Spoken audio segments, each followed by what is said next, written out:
Well, welcome to the Story Enhanced Edition. That's the title of this new study that we're beginning today.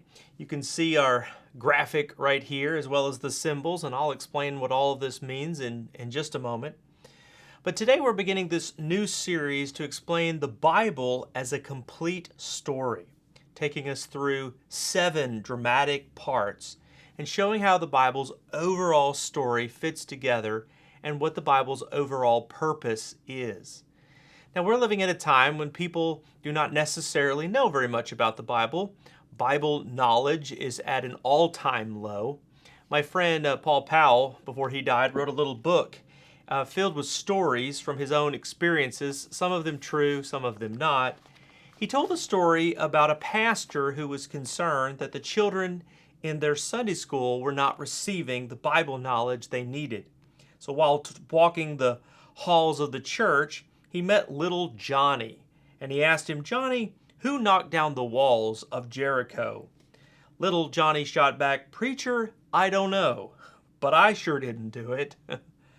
Well, the pastor thought, this is terrible. Johnny's been to Sunday school for years, and he still doesn't know who knocked down the walls of Jericho. I need to talk to his Sunday school teacher. So the pastor approached Mrs. Brown and said to her, "Mrs. Brown, I stopped Johnny in the hall and asked him, who knocked down the walls of Jericho? And he told me he didn't know, but he sure didn't do it." Mrs. Brown replied, "Pastor, Johnny is one of my best pupils. He's always present, and he comes from one of the best families in our church.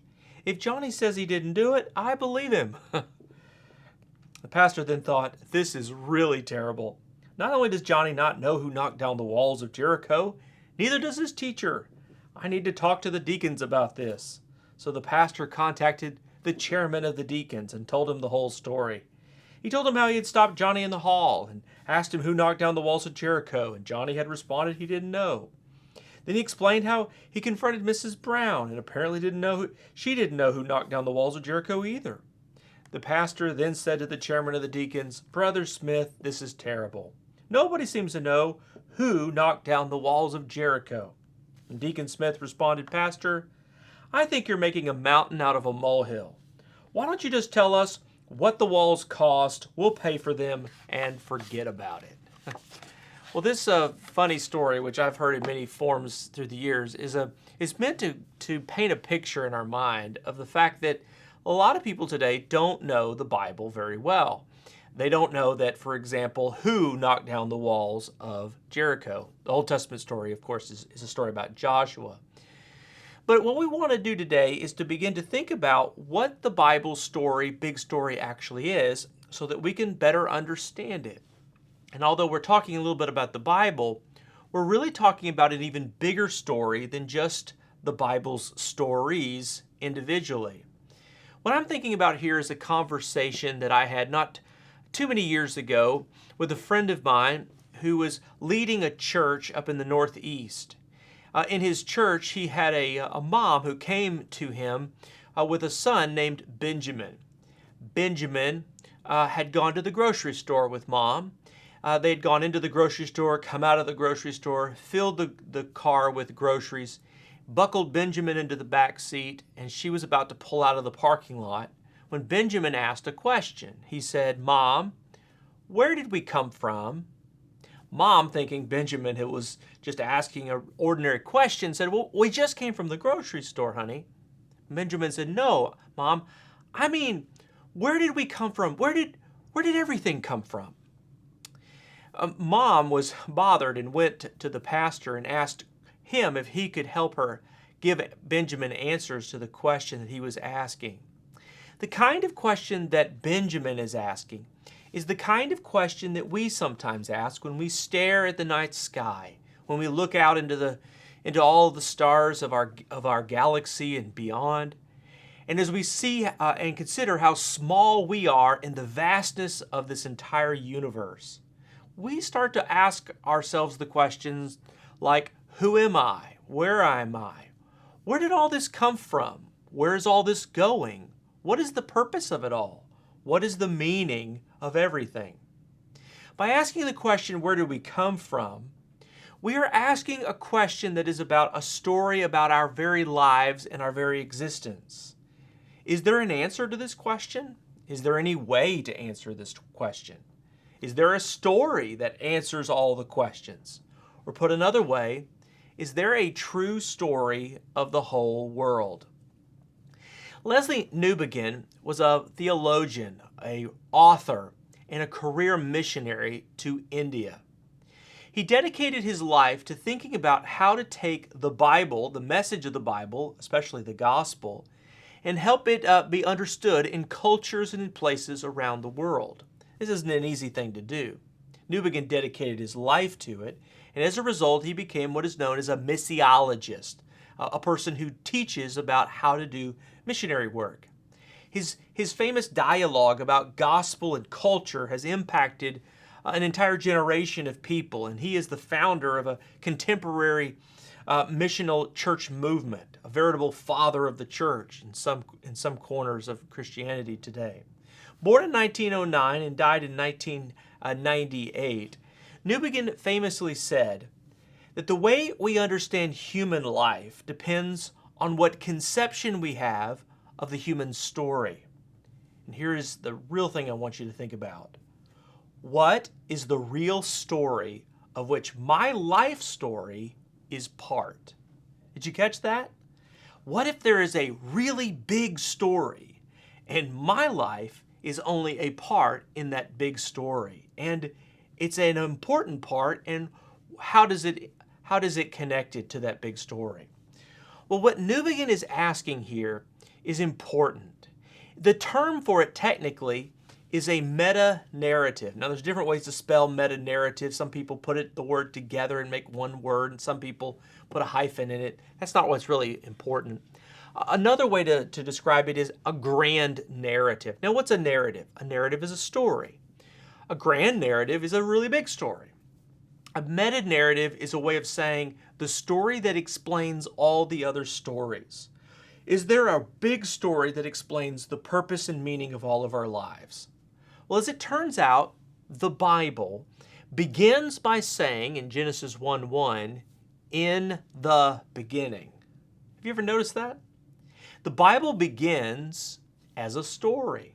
It begins like you might pick up any other story and says, well, in the beginning, and you start to read through the story and see what's going to happen.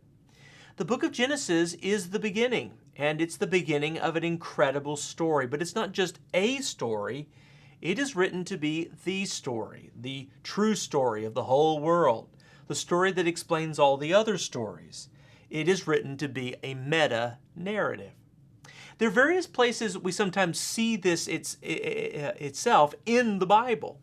For example, if you were to get out your Bible, 66 books of it, and turn to a New Testament book like the book of Acts, there are various collections of sermons that are preached in the book of Acts that are themselves meta-narratives. For example, Peter stands up at Pentecost in Acts chapter 2, and he preaches a sermon in which he explains that what's happening in this moment, in that particular moment, is the fulfillment of things that had long ago been said to have happened, and they're now being fulfilled as a part of the great promise and fulfillment of God. That the story is moving forward in their very midst. History is the unfolding story of God in their midst. Stephen is the first Christian martyr in the book of Acts in chapter 7 and on. He is going to be killed, and before he gives an incredible sermon. It's worth sitting down sometime and reading through Stephen's sermon. It is a meta-narrative. It is a story in which he goes through all of the great stories of the Old Testament, and he weaves them together to show how the events that are happening in that time and through the life of Jesus and this movement called the early church is in fact the fulfillment of promise and prophecy. It is the unfolding story of God and His people. Paul came to this place. I was here just a few weeks ago in Greece, and this is in the city of Athens. This is in Greek called the Areopagus, also known as Mars Hill. It is a hill there near the marketplace and the Acropolis in the city of Athens. It is a place that the Apostle Paul in the book of Acts was was taken to explain what he was doing as a Christian missionary and a follower of Jesus. What Paul did is he shared a meta-narrative. He began to explain how the people of Athens didn't know about God. They had all kinds of different gods. He said, I was walking through your marketplace and I saw an altar to an unknown God. He said, you guys, you worship all these gods and you even try to worship the unknown God just in case you don't know who he is.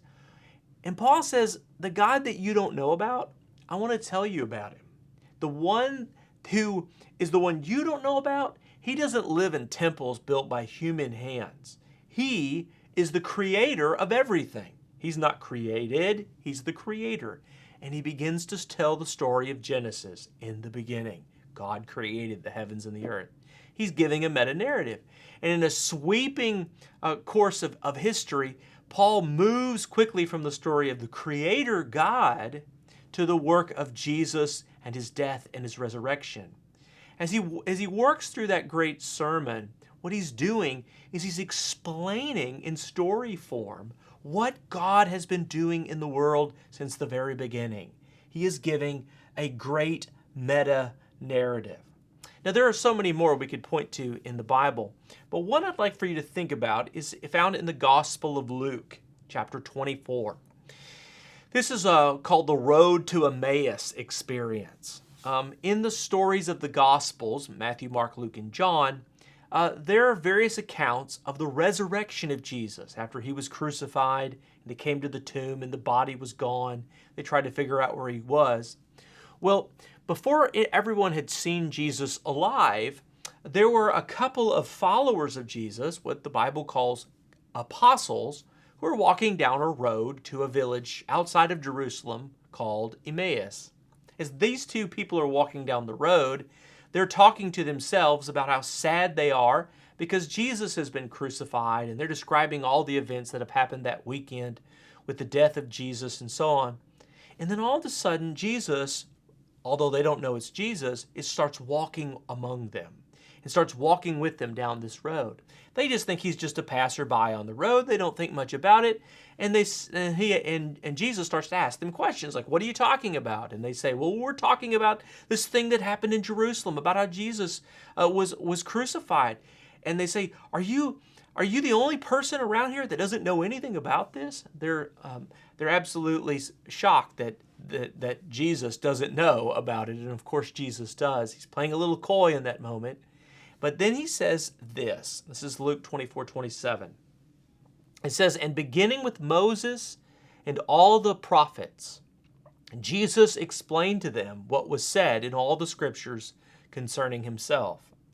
As he walked down the road with them, what he did is he explained how the scriptures of the Old Testament, the Hebrew Bible, what is called here Moses, which is Genesis, Exodus, Leviticus, Numbers, and Deuteronomy, or what Jews just call the law, and the prophets, which is most of the rest of the Old Testament, how the whole Old Testament he explained to them how it was all written about him, how all of it weaves together a master story that points and pushes forward to the event of Jesus, that this is itself a meta-narrative. And then just to really double down, he says in verse 44, he said to them, this is what I told you while I was still with you. This is after he reveals himself to them and they realize, wow, Jesus was walking with us on the road. He told them that this is what I tried to explain to you before. Everything must be fulfilled that was written about me in the law of Moses, prophets, and Psalms.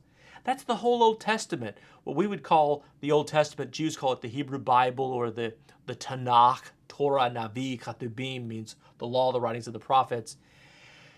All of the Old Testament scriptures, 39 books in our Bibles, most Protestant Bibles, tell one big story. And that story culminates in Jesus himself. He is the fulfillment of that story.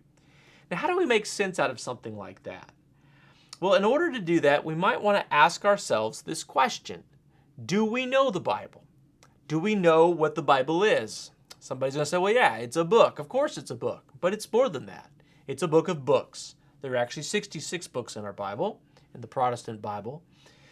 But do you also know that the Bible is not just a book or a book of books, but the Bible is one big story, that it's moving in a particular direction? Now, you may have a lot of knowledge of the Bible, or you may have very little or no knowledge of the Bible. But most people tend to read the Bible no matter what in the same fashion. A few years ago, I shared a poem about this, and I'd like to share it with you now. Someone wrote, "I supposed I knew my Bible, reading piecemeal, hit or miss. Know a bit of John or Matthew, next a snatch of Genesis. Certain chapters of Isaiah, certain Psalms, the 23rd, 12th of Romans, 1st of Proverbs. Yes, I thought I knew the Word. But I found a thorough reading was a different thing to do, and the way was unfamiliar when I read the Bible through. Ye who treat the crown of writings as you treat no other book, just a paragraph disjointed, just a crude, impatient look. Try a worthier procedure, try a broad and steady view. You will kneel in very rapture when you read the Bible through." Now, this poem was written to make the point that a lot of people will read the Bible and they'll know a little chapter, or they'll know a little verse, or they'll know a little bit here or a little bit there. They've heard snippets from sermons and things through the years, but they really don't know the Bible as one master work, as one big story. They don't know how to tell the story. If somebody said, "Hey, what's in the Bible?" they wouldn't really be able to quite answer that. So can I ask you, do you read the Bible? Do you know the Bible? Do you know the story of the Bible? And could you answer someone who asked you a question about it? A few years ago, I was in Oregon along the coast of the ocean there, and I stopped at a really inexpensive diner. Now, it didn't look like this. This is a restaurant on the shore there in Oregon. But it wasn't this nice. In fact, this was a really kind of greasy spoon place. It's the kind of place that where you go in and you pick up the menu. After you touch it, you feel like you need to go to the bathroom and wash your hands. But when you go into the bathroom, you're not sure if you ever want to come back to the restaurant. It's that kind of place. While I was eating there, there was a table very close to mine, and there was a woman and another person there at the table. And they were talking loudly enough that I didn't have to eavesdrop to hear their entire conversation. And their conversation was really interesting to me. The woman was talking about how she had gotten a sudden interest and desire to read the Bible.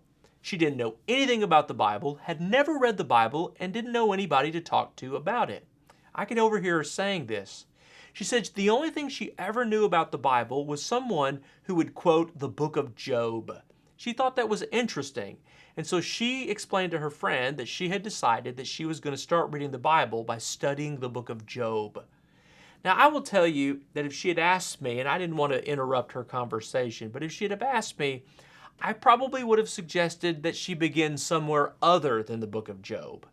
I would have suggested her read parts of the Bible that would help her get a sense of the whole thing. The book of Job is great, but it is hard to get a sense of the whole Bible story by reading the book of Job. What I would have done, if given the opportunity, was something like Chris Gonzalez did. Chris Gonzalez was a pastor and a missionary in Phoenix, Arizona. And in his church, a woman came who had never heard Christianity before, didn't know anything about the gospel, didn't know anything about the Bible. And she asked him the question, tell me the whole Bible story. Like you could just, tell somebody that in just a few moments. Well, Chris Gonzalez, who had been working on being able to do just exactly that, took out an envelope like the one you see on the screen and the one I'm holding in my hand right here. And he began to write on it. I want to show you because I took this envelope and did it myself a few minutes ago with my phone. I recorded it and I put it on here. I want to show you what he drew. So he began to say, listen, this is the Bible story. He began to draw a downward arrow and talked about creation. Then he drew an X and talked about the fall. Then he drew a forward arrow talking about the promises of God that lead to the cross. And then another forward arrow pointing to the mission and sending of the church in the book in the New Testament book of Acts. And then finally, a downward arrow as God returns and brings history to its great and final conclusion. What Chris Gonzalez did, and what I just did there, and you can see me having drawn it on here, is really not that hard to do. It's something you could do. And the whole purpose of this series is to teach you how to do this so that you can understand the Bible as one big story. Now, in the past, when I've done this, I've used these graphics to explain this. You have a downward arrow, an X, a forward arrow, a cross, a forward arrow, and a downward arrow. This six-part way of trying to tell the Bible as one big story comes from a series of important works that were done to try to explain what the Bible is really doing. One of the most important books and series of books written on Christianity in the past decades is written by one of the most famous and influential scholars in the whole world. He's a British scholar, historian, and theologian named N.T. Wright. He wrote a book years ago, a part of a whole series of books called Jesus and the Victory of God. I actually have the book. You can see it has a little bit of a different cover than the new edition of it does here. But what Tom Wright, or Nicholas Thomas Wright, does in this book is he tries to explain to scholars, it's a scholarly book, how Jesus is the culmination of the great plan of God throughout all of history and time. And he begins to describe in the book how you can divide the whole Bible into 5 dramatic acts. Have you ever watched a Shakespearean play or some other kind of theatrical performance that had different acts? You know, an act comes out and does their performance, and then they leave, and then there's another act. Tom Wright has said, or N.T. Wright has said, that the Bible is a big story. It is a great big drama that is in 5 parts. Well, one of Tom's friends, a man named Craig Bartholomew, wrote a book built entirely just off of this idea. I also happen to have that book in front of me right here and put the picture of it here. This is now in its 2nd edition. It's called The Drama of Scripture, Finding Our Place in the Biblical Story, written by Craig Bartholomew and Michael Goheen. What Bartholomew does is he takes Tom's idea and he expands it out into 6 different parts, or 6 different acts. Act 1 is God establishes his kingdom in creation. Act 2, rebellion in the kingdom or the fall. Act 3, the king chooses Israel, redemption initiated. Act 4, the coming of the king, redemption accomplished. The spreading of the news of the king, the mission of the church. The return of the king, redemption completed. This is the way Bartholomew divides it up. Now, Bartholomew's co-author, Michael Goheen, did the same thing and shortened the book down into something that's easier to read and you might want to get a copy of, called The True Story of the Whole World, Finding Your Place in the Biblical Drama. This is a little bit easier because it doesn't have all the footnotes and isn't written for all the scholars and so on. But it's simply a way of trying to tell the Bible as a big story in 6 parts. Now, a few years ago, I did a series under this title, The Story, and that's why this one is called The Story Enhanced, because this is the 2nd time I'm doing it, and I'm also adding something to it. You'll see in all that I've talked about so far that there's 6 parts.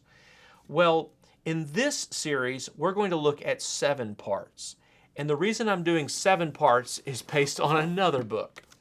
Christopher Wright is a wonderful professor, scholar, missionary, and he has written a number of books on the story. And I could point you to a lot of them, but this is his most recent one. And in his most recent book that I just bought and read not too long ago, he expands from 6 to 7. And the 6th one he added is this little check mark, or the judgment. Creation, rebellion, promise, Christ, mission, judgment, new creation. So in other words, the Bible is a big story. It starts with in the beginning, God created the heavens and the earth. That's the way the Bible begins, and we'll start next time talking about that. Then there is a rebellion in the garden, the fall of humanity. Then in Genesis 12, we'll look at how God called Abram and promised him something that would ultimately lead not only for Abraham, but for his children to the beginning of a nation, a new land, where eventually there would be a king and a temple, and eventually out of that promise of a descendant would come, the future king, what the Jewish people called the Messiah or Christ. And that leads us to the New Testament story of Jesus and the gospel. And then after that, there is the sending of the Spirit and the sending of the followers of Jesus, the apostles, to accomplish the mission. The word mission means to be sent, of the New Testament church. And then all of this is moving. This story is moving in a particular direction so that it finally will lead to two things. One is the return of God in the new creation, and the other is the judgment of God that will precede it. Now, this is the new piece that I'm talking about in this series that I didn't talk about previously. And it's important to talk about this because, as Christopher Wright says, this is the moment when God will finally put everything to rights. In other words, there will be a moment where all the wrong and all the evil and all the brokenness in the world will finally be made sense of in a way for us. And then it will lead to a moment of God's new creation and God's doing his new work in his new world.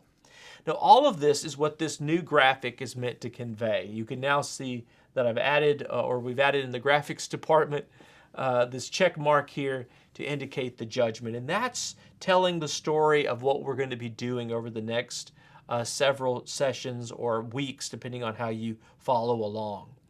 So what is this study really all about?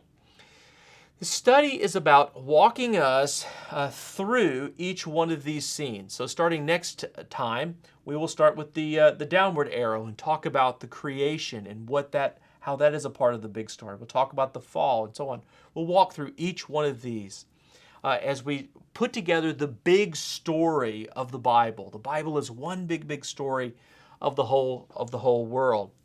But it's also a story that's more than just the story of the world or what God did in the past.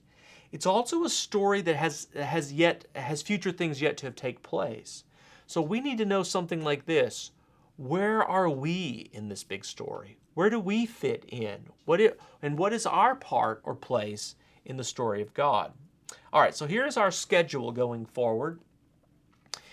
If you are watching this in sync with us at the time we're doing this rather than later on, then these are the various scheduled sessions: Introduction, Creation, Rebellion, Promise.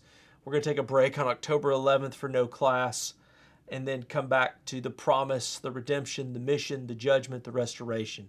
We will do this videoed each time and put out for people who can't or don't want to, or just aren't doesn't work for their schedule to be in class at the church. And we'll continue to do that, and then we'll have these sessions, and we will release these at the very same time. Now, I want to finish our time together here. This is my last slide, okay? I want to finish our time together with some questions I want you to think about.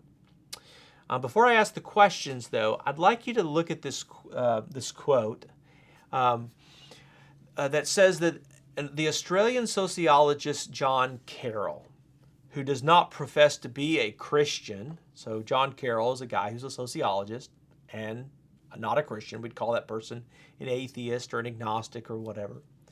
He believes that the reason that the church in the West, meaning in the Western world, Europe and America, is in such trouble is because it has forgotten its story. Now, if you think about the job of a sociologist doesn't just study history. They look at the culture and the things that are happening in the world, and they're going, why is this happening? Well, this man who doesn't have any faith necessarily to profess is saying that the reason the world is so messed up, the world has lost its way and is in such trouble, and especially in the West, is because it's forgotten its story. Now, let's think about that. If it's forgotten its story, what is the story? And do we know this story? Do we understand this story? Well, the story is the story of the whole world. It's the one true story. It's the story that explains all the other stories. It is the meta-narrative. The Bible provides us a story that explains all the other stories. So here's the questions for us to consider. Number one, what is the story? And over the next several weeks, we're going to be looking at what is this big biblical story. The second question is, what is the scope of this story? Now, that's a very carefully written question, and it's written especially for Christians, because many, many Christians believe that the scope of the biblical story is simply something like this.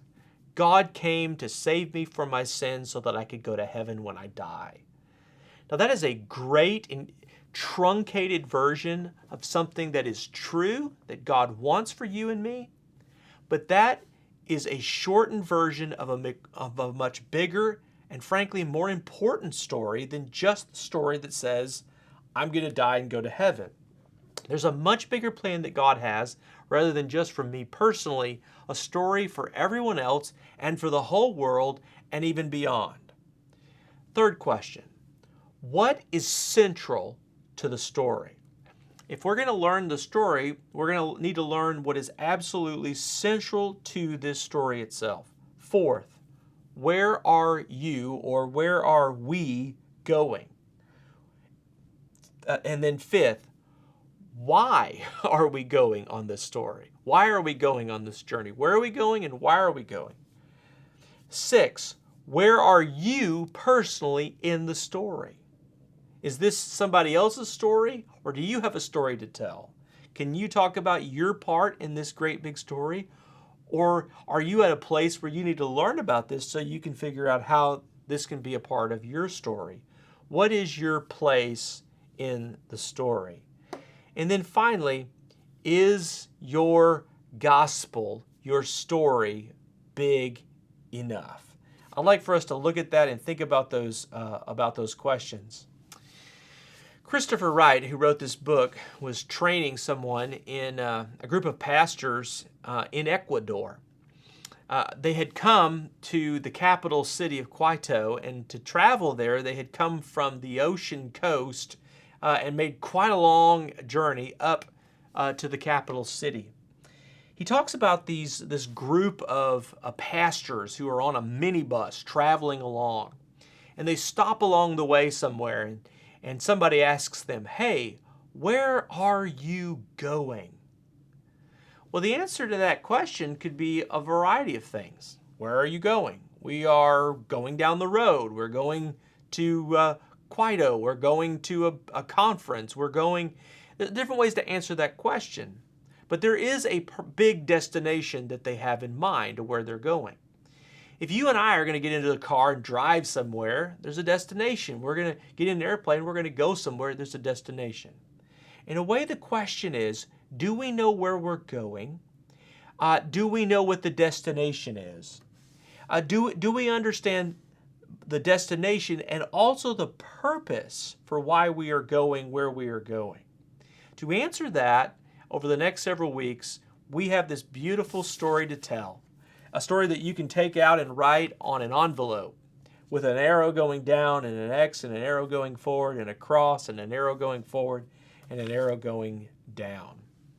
Michael Bird is an Australian Christian, wonderful scholar. Michael Bird says that Christianity, for people who want to know what Christianity is the living out of the story and the symbol of Jesus. I'd like for us, as we begin this journey together today, as we move toward the destination, understand that we are trying to learn where we're going, where we are in this story, and also to understand how we could begin to live if we would choose to be Christians, how we could begin to live out the story and the symbol of Jesus. I look forward to the journey ahead. I hope you will join me in it as we together learn the story, expanded edition.